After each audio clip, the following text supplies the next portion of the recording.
എന്താണ് എന്ന് മനസ്സിലാക്കണം. ചിലപ്പോൾ പാടും, ചിലപ്പോൾ വരക്കും, ചിലപ്പോൾ നൃത്തം ചെയ്യും, ചിലപ്പോൾ പിന്നെ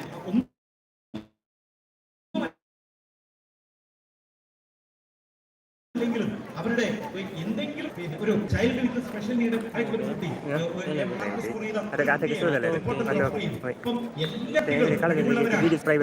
കഴിവുള്ളവരാണ്. വാക്കുകൾ പോലും മാറുകയാണ് കേട്ടോ. പറഞ്ഞല്ലോ ഇപ്പം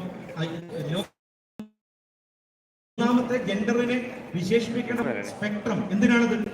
പുതിയ കാലത്തിന്റെ പ്രത്യേകത ഇൻക്ലൂസീവ് എഡ്യൂക്കേഷൻ ആണ്.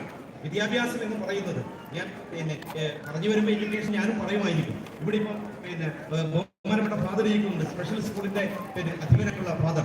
നമ്മുടെ കുട്ടികളെ അവരുടെ കഴിവുകൾ എന്തു തന്നെ ആയാലും ആ കഴിവിനെ അംഗീകരിക്കാനുള്ള മനസ്സ് നമുക്ക് ഉണ്ടാവുക എന്നുള്ളതാണ് ക്രിയേറ്റീവ് തിങ്കിങ് എന്നുള്ളത് കൊണ്ട് ഉദ്ദേശിക്കുന്നത്.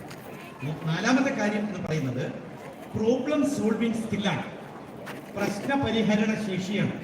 അതാണ് നമ്മുടെ മക്കൾക്ക് ഇല്ലാത്തത്. അതുകൊണ്ടാണ് കെട്ട് കഴിഞ്ഞതിന്, അതാണ് നേരത്തെ പറഞ്ഞത്, ബിരിയാണി മണം മാറുന്നതിന് മുമ്പ് കെട്ടും കഴിഞ്ഞ് ഡിവോഴ്സും കഴിഞ്ഞ് കുട്ടി വീട്ടിലേക്ക് വേഗമായിട്ട് വന്നു എന്നുള്ളത്. ഒരു പ്രോബ്ലം ഉണ്ടാകുമ്പോൾ ഹൗ ടു ടാക്കിൾ ഇറ്റ്, അതൊരു വലിയ പ്രശ്നമാണ്. നമുക്ക് ജീവിതത്തിൽ എപ്പോഴും പ്രതിസന്ധികൾ ഉണ്ടാവും, എപ്പോഴും പട്ടുമെത്തയിലായിരിക്കില്ല നമ്മുടെ ജീവിതം. പക്ഷേ ഇങ്ങനൊരു പ്രോബ്ലം വരുമ്പോൾ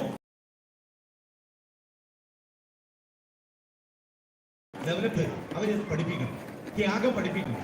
ബിഷപ്പിന്റെ രാഷ്ട്രീയം അല്ലെങ്കിൽ ബിഷപ്പിന്റെ ഒരു കുട്ടിയെ വാർത്തെടുക്കാനുള്ള, അവിടെയാണ് നമ്മൾ പറഞ്ഞല്ലോ പണ്ട് ടീച്ചർ സ്റ്റുഡന്റ് ഇങ്ങനെ ഉണ്ടായിരുന്നു. ഇപ്പോൾ ഒരു ട്രയാങ്കിളാണ്. ഒരു ഭാഗത്ത് ടീച്ചറാണ്, വേറെ ഭാഗത്ത് സ്റ്റുഡന്റ് ആണ്, അടുത്ത ഭാഗത്ത് പാരന്റ് ഉണ്ട്. എന്ന് പറഞ്ഞാൽ നിങ്ങൾ എല്ലാവരും ചേരുമ്പോഴാണ് എഡ്യൂക്കേഷൻ എന്നൊരു സങ്കല്പം പൂർണ്ണമാവുന്നത്.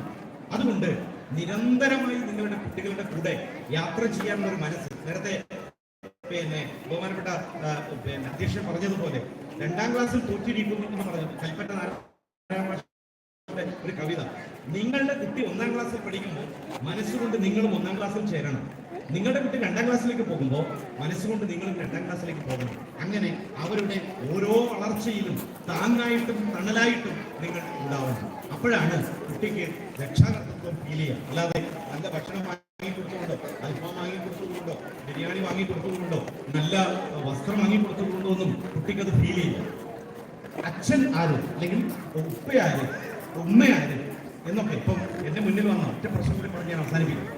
എൻ്റെ മുന്നിൽ വന്ന ഒരു പ്രശ്നം, എനിക്കൊരു കൗൺസിലിംഗ് ക്ലിനിക്കും എൻ്റെ മുന്നിൽ വന്ന ഒരു വിഷയം ഇതായിരുന്നു.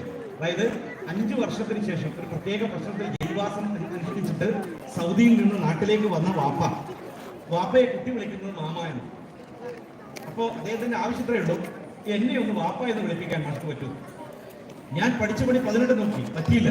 കാരണം എന്താ എന്നതിന്റെ അടിസ്ഥാനത്തിൽ കൂടിയാണ്. തീർച്ചയായിട്ടും ഈ കഴിഞ്ഞ വർഷങ്ങളിൽ ഈ സ്കൂൾ അതിന്റെ പൂർണ്ണതയിൽ അത് കാണിച്ചിട്ടുണ്ട് എന്ന കാര്യത്തിന് യാതൊരു സംശയവുമില്ല. നമ്മുടെ കുട്ടികളെ ഈ സ്കൂളിലേക്ക് പറഞ്ഞയക്കുമ്പോൾ നമ്മൾ പല കാര്യങ്ങൾ നോക്കിയാണല്ലോ നമ്മുടെ കുട്ടികളെ സ്കൂളിലേക്ക് പറഞ്ഞയക്കുന്നത്.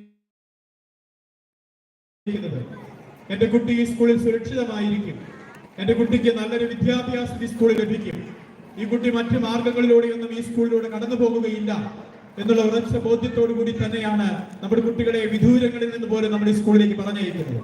അങ്ങനെയെങ്കിൽ ഈ നാട്ടിലെ നിങ്ങളെല്ലാവരും ഹോളി ഫാമിലി സ്കൂൾ തെരഞ്ഞെടുത്തു എന്ന് പറയുമ്പോൾ ആ സ്കൂളിലെ അധ്യാപകർക്കും മാനേജ്മെന്റിനും അത് സന്തോഷത്തിന്റേതും അവർ നടത്തിയ ആത്മസമർപ്പണവും അവർ നടത്തുന്ന അധ്വാനവും എന്തുമാത്രം ഈ നാട്ടിലെ ആളുകൾ വിലമതിക്കുന്നു എന്നതിന്റെ ലക്ഷണം കൂടിയാണ്. ഈ സ്കൂളിലെ പ്രവർത്തന റിപ്പോർട്ട് വായിച്ചു കേൾക്കുമ്പോൾ ആ സ്കൂൾ